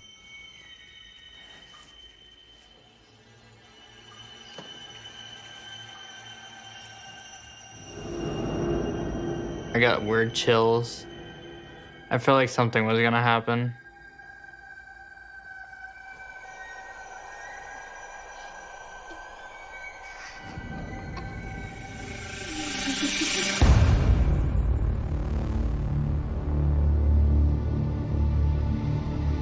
And then it just got all panicky.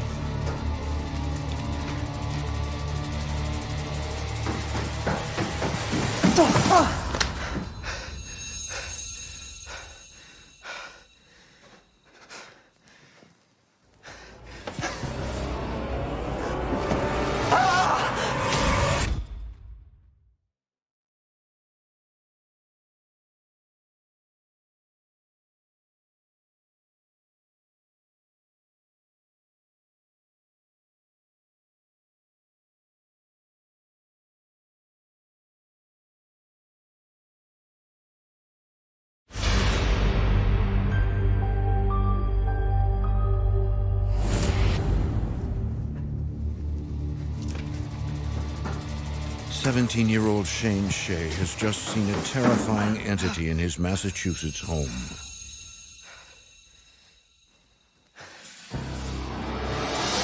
Ah! What? I'm never going down there again.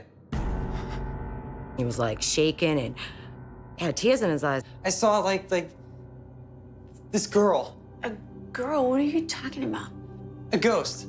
I saw this little girl with long hair and a nightgown. It looked like a little girl, but you could not see her face at all. Shane, a ghost. I'm not making this up, it's real. I just thought he didn't want to do the laundry.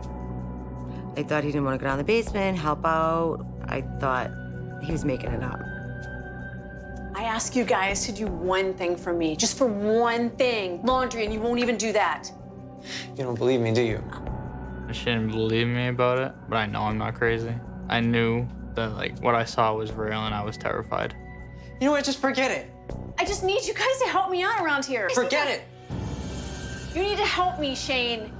I never went down in the basement again. Shane, the laundry!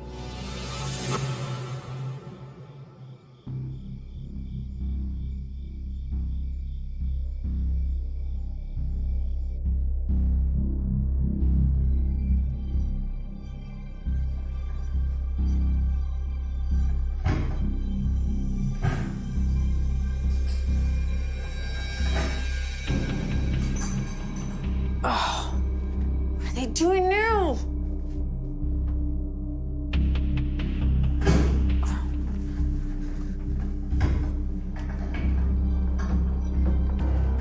Shane, is that you messing around down here? I'm gonna ground you for a week.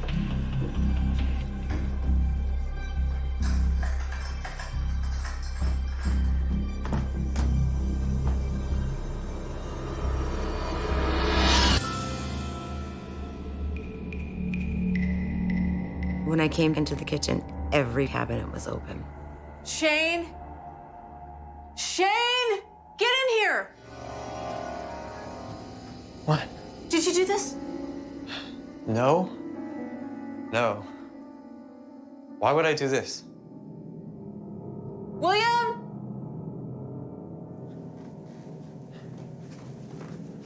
What? Did you do this? It wasn't me. I go, oh, now they want to play jokes on me. Are you kidding me? I go, really, guys? It's really funny. Do you think I'm gonna laugh? I go, okay, so if I didn't do it, he didn't do it, and you didn't do it, who did it? Mom, I tried to tell you this house is haunted. Oh!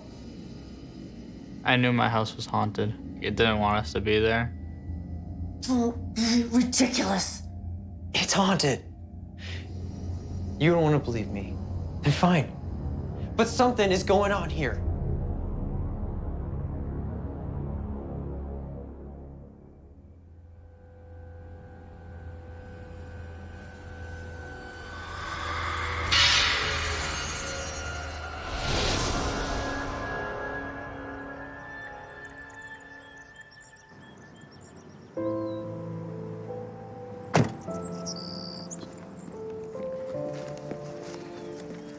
Hi. Hey. I can just take that. You must be Tammy Shea. Yeah. I'm Frank. This is my neighborhood. Nice to meet you. New here, huh? Mm-hmm. Just moved in a couple days ago. Okay. Well, hope you stick around. Not too many people do in this place. What do you mean? I met my mailman, and he's like, so you're new? I go, yeah. He's like, oh, okay. He goes, nobody stays here. He's like, is the rent too high? I go, no. He goes, you don't know how many people moved in and out of here. The other tenant, Charles, he just moved out too. He moved? No, I just talked to him Monday. Yeah. I can never figure out what's going on in this place. Must be haunted. That's what my son says. Oh, almost forgot. Here's your mail. Oh, yeah. It's nice meeting you, Tammy. Good luck to you. So I'm like, all right, the mailman now, the neighbor just packed up and moved. I didn't know what to think. Could the rumors be true? Is Tammy's house haunted? I felt very uneased.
Tammy Shea has just come face to face with a female entity haunting her Massachusetts home. Mom, what's wrong? Are you okay? What happened? Why did you scream? I saw a woman, a ghost. I was very frightened, scared. I wanted to cry. I was petrified. Tammy is now convinced her house is haunted. I felt very bad that I didn't believe my son, that he was scared. It was like, now you see where I'm coming from. Gosh, Shane, you were right. I'm so sorry. I'm so sorry I didn't believe you. What's going on? It's okay. It's okay. So what do we do? I'm gonna figure it out. I'm gonna figure it out. Figure it out. I was a nervous wreck. Oh my God, what just happened?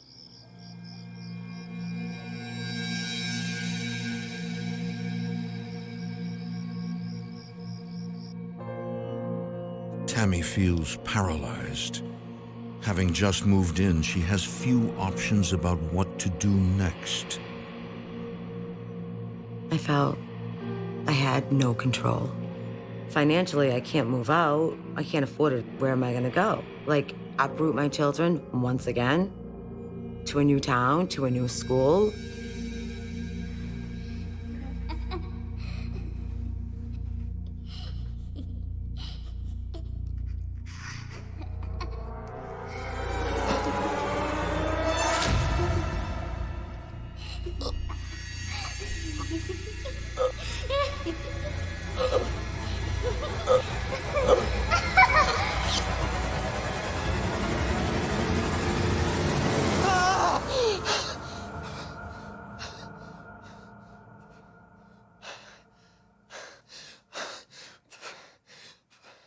I felt like she could actually hurt me, and I was defenseless. It's okay. Come here.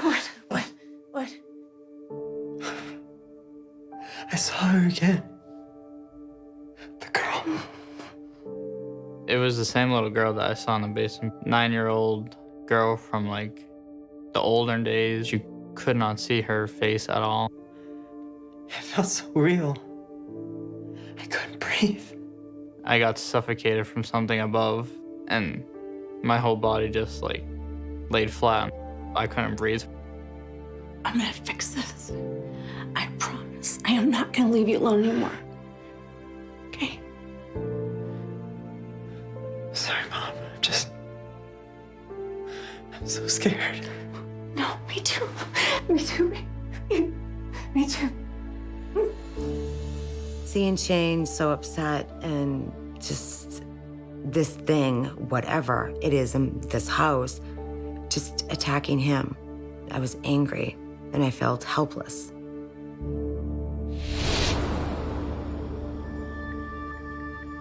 Not knowing what else to do, Tammy comes up with a plan.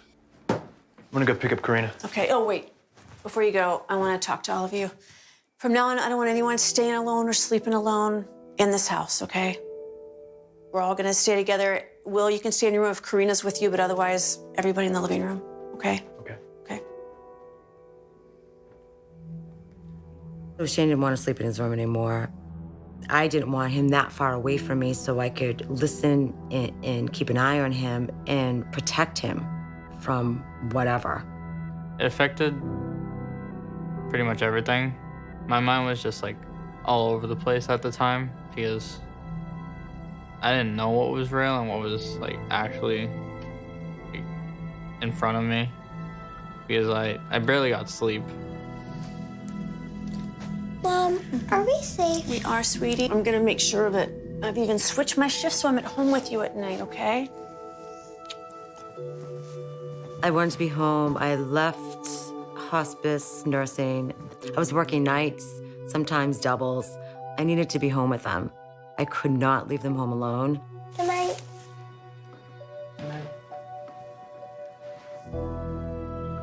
Every day, it's one thing after another. The stress level is very high, the anxiety is very high. It was just taking a toll on me. Over the next few weeks, the stress level in the house continues to increase.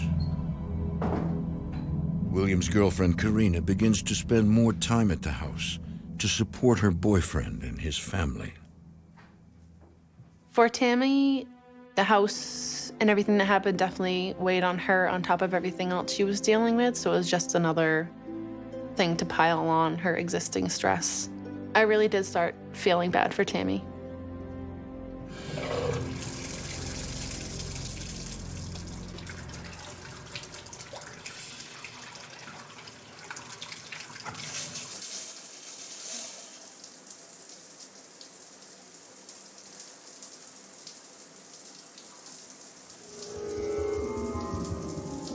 In the shower, the plastic liner would always push up against me.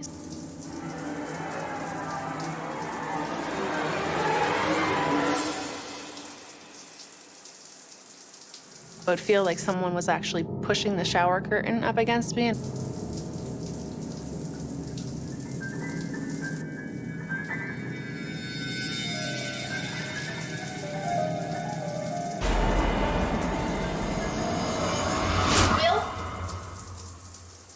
I felt like somebody was watching me, even though it wasn't possible. The door was locked, and I knew nobody was in there with me, but I just felt like there was these eyes on me, just watching me.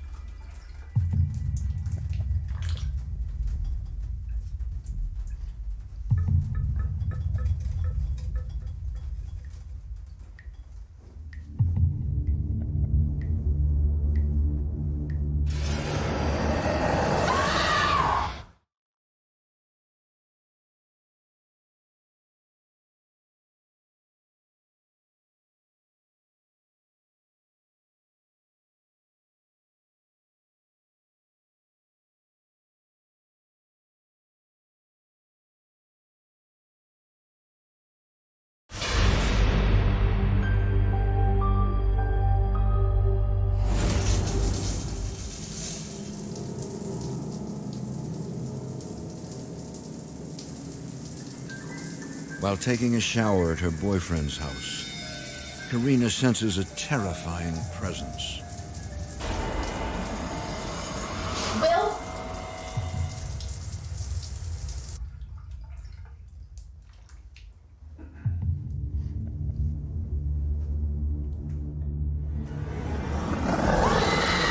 Into the mirror to the left, I see this black shadow, this man. That was the most terrified I've ever been in my life. Are you okay? I was in my kitchen doing dishes, and I heard Karina scream out of the bathroom. There was something in there with me. A man in the mirror, and he's gone, and I don't know what's going on. Karina was terrified. She was pale white. To know that I could have been attacked in the shower still freaks me out to this day. Mom? Yeah. We can't keep living like this. We have to do something. I know. I'm gonna get help. I am gonna get help. Come on. Let's get you dressed. Come on. My family was being like torn apart. I couldn't keep my kids safe. And I was supposed to keep them safe. Karina and Tammy search the internet and find a paranormal team willing to help. The Spirits of New England.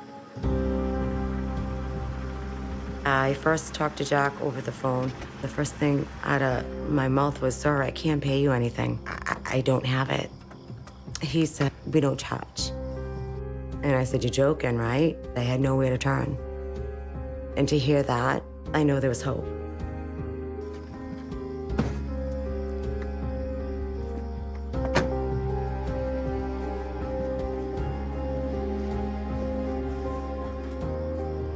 I'm Jack Kenna. I'm a paranormal investigator with psychic abilities. Ellen McNeil is our founder. She's also one of our lead investigators.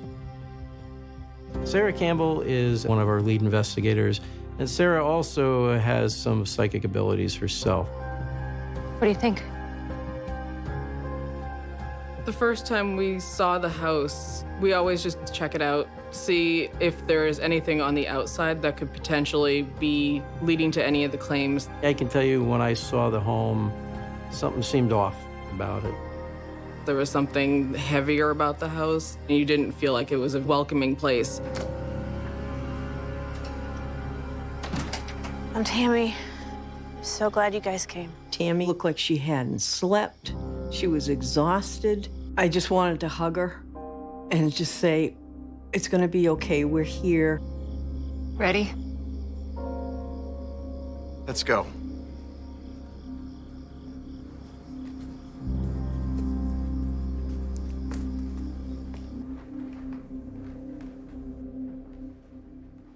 The team begins with a walkthrough of the house. In order to keep them safe, Tammy has sent her children to stay with friends. Usually as we're doing a walkthrough, we only have a recorder and a camera. I wanted to make sure that I was getting him on camera, especially in case something decided to show itself to us. When I start to just walk through a home, what I'm really doing is just feeling the house, trying to use my abilities to sense what's going on in other parts of the home. And I go to wherever I'm drawn to. What's in here? Basement.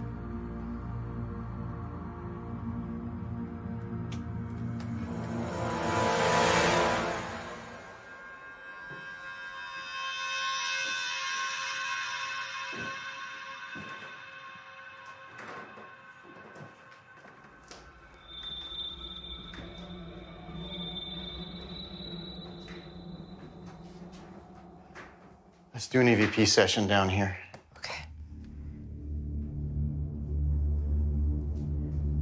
Who are you?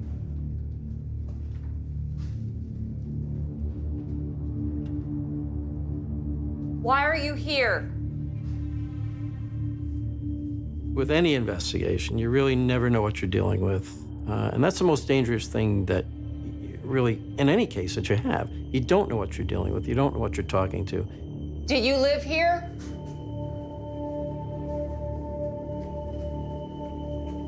What is your name?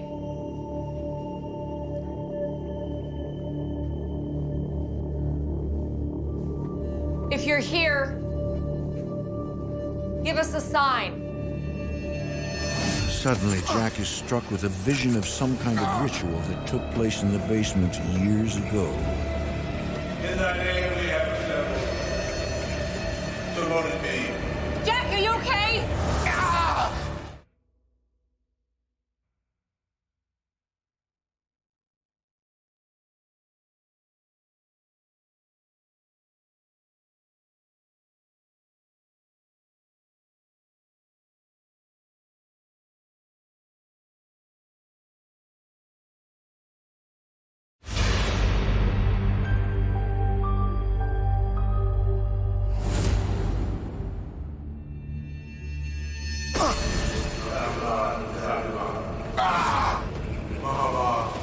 While conducting a paranormal investigation, psychic Jack Kenna is struck with a vision of a ritual that took place in the basement. When suddenly, he sees what is really haunting the Shea home. I looked straight at it like I'm looking right now. And I knew it was demonic. We need to get out of here. Now?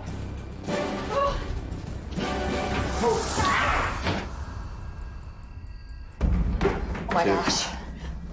Look at this. When I moved her hair, she did have a scratch, like a nail scratch. It felt burning hot along my neck. Are you okay? Do you think that you can continue? Yeah, just let me get it cleaned up and bandaged. This thing was trying to drive us out so that we wouldn't help this family. What happened down there? Sarah was attacked. I was terrified. If this could hurt her like this, what could it do to my kids? What do you mean? I believe there's a demonic force in your house. A demon? How? We believe your home was used as a spiritual temple. We were able to trace the home's history to its original owner. During our research, we did find out that the original property in the home was built by William Duke Barry. He was the leader of some kind of spiritual group. And that's why this is all happening? I had a vision in the basement. I saw men doing some sort of ritual. Because this home was used as a temple, it's a spiritual hotspot, if you will. Often where there was spiritual activity, the demonic wants to move in there because it's attracted to that. They're just drawn to those locations in order to truthfully defile those locations. The men didn't do anything deliberately negative. But once the home was vacant, the demons saw an opportunity to thrive here. It's been feeding off the fear of the residents ever since. Tammy questions Jack about the woman she saw in her room. And the girl Shane saw in the basement. Is that a demon? No. I think there are other entities here as well. Something is drawing them here. What is? I'm not sure.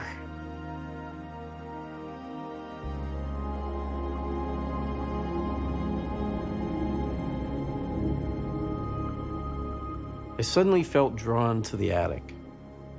I need to look upstairs.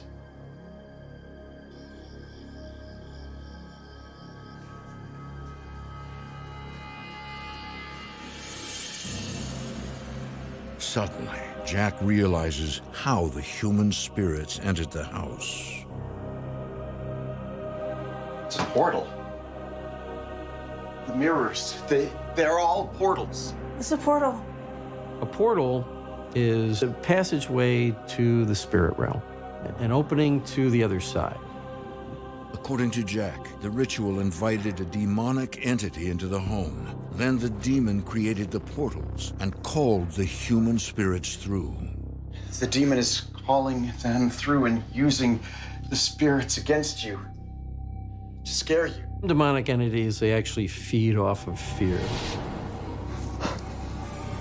Demonics will draw other spirits in through these portals so they can, again, use these other spirits to frighten, to harass, to affect the living people within the home. By scaring the family, it's creating all this negative type energy, fear, anger, hate, that it feeds off of in order for it to get stronger. What do we do? We need to close the portals and cleanse the house. I was very grateful that Jack was going to help me. Whatever you need to do.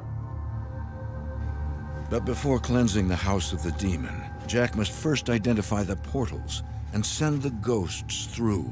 I'll use a St. Benedict medal hanging from a thread to try to find those portals. The medallion begins to swing on its own accord. The bigger the swing, the bigger the portal. To close a spirit portal, I'll envision it in my mind's eye as a torn piece of fabric with light coming through it.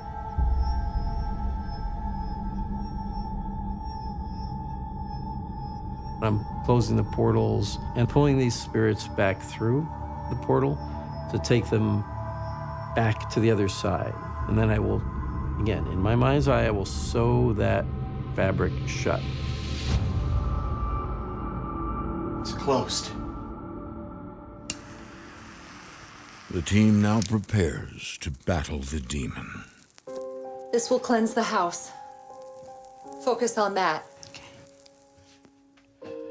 Michael the Archangel, defend us in battle.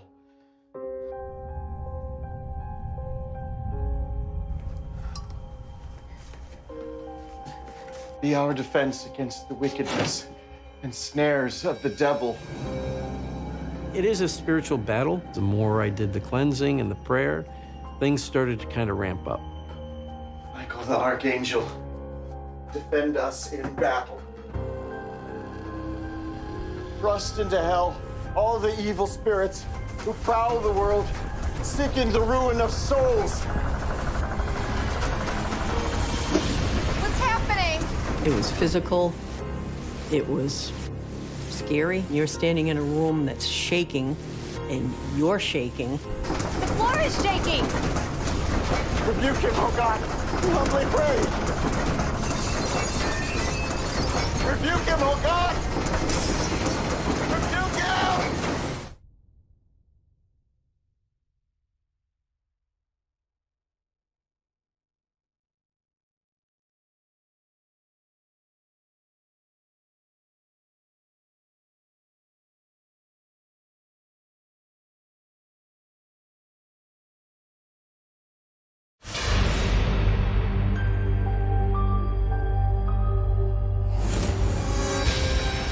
Thrust into hell all the evil spirits who prowl the world, seeking the ruin of souls. What's happening? The floor is shaking. Psychic Jack Kenna is fighting a demonic force in the Shea home. Rebuke him, oh God! Rebuke him! This demonic wanted us to leave. It wanted us to get out of there because it wanted to continue to terrorize his family. I couldn't believe it. The house was shaking. It was terrifying. You all need to pray with me! When Jack was doing the cleansing, he was truly in a physical battle with whatever was up in that attic. It took a lot out of him. Michael, the Archangel, defend us in battle. Be our defense against the wickedness. It sounded like hands banging against the wall across the entire attic.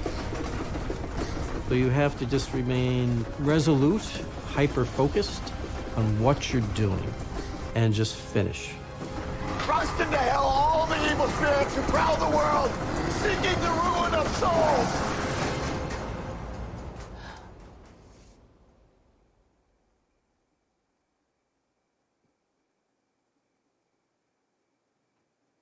It's finished. The minute everything went silent, you could feel a difference in the air. You could feel a lighterness to it. At this point, I do believe this demonic is gone from Tammy's home. Thank you. Thank you. When Jack and his team were done, something came over me and I'm like, wow, I think it's gone. Like, I can move on with my life. Thank you so much. Thank you, all of you so much. Thank you. After we finished the cleansing, we left there thinking that we've done the best we can do. This house is good. This house is, blessed. It's loved. She has a support team now.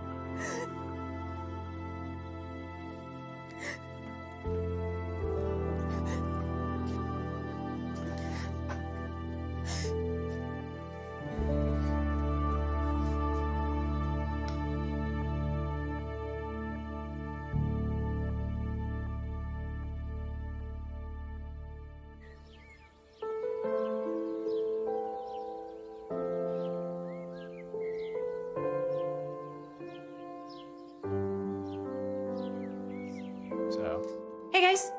Hey. Pizza. Yay. All right, what are we playing? It's different. There's laughter, there's positive energy. How was dance? Good. Good. What'd you get to do today? I did ballet. Yeah. Contemporary. Nice. I bet you're so good. I'm gonna come and see you next week. Finally, the kids are able to have a normal life. They're not afraid to be in the house by themselves. Does anybody have a king? No. Yeah. And there's no crying and sadness. It's only happiness. Life now for Tammy and the family, they seem to be enjoying it a lot more, and the stress of the house has been lifted off of Tammy's shoulders. Although the family is no longer haunted, they will never be the same again. I think it's still affecting me today. I always really feel on edge about things, like just waiting for something to happen again. This is a life experience. I'll never get rid of it. It will always be in my head. Even if I do move and when we do move, there'll still be the thought there. Images, things that happened in this home, I'll take with me for the rest of my life.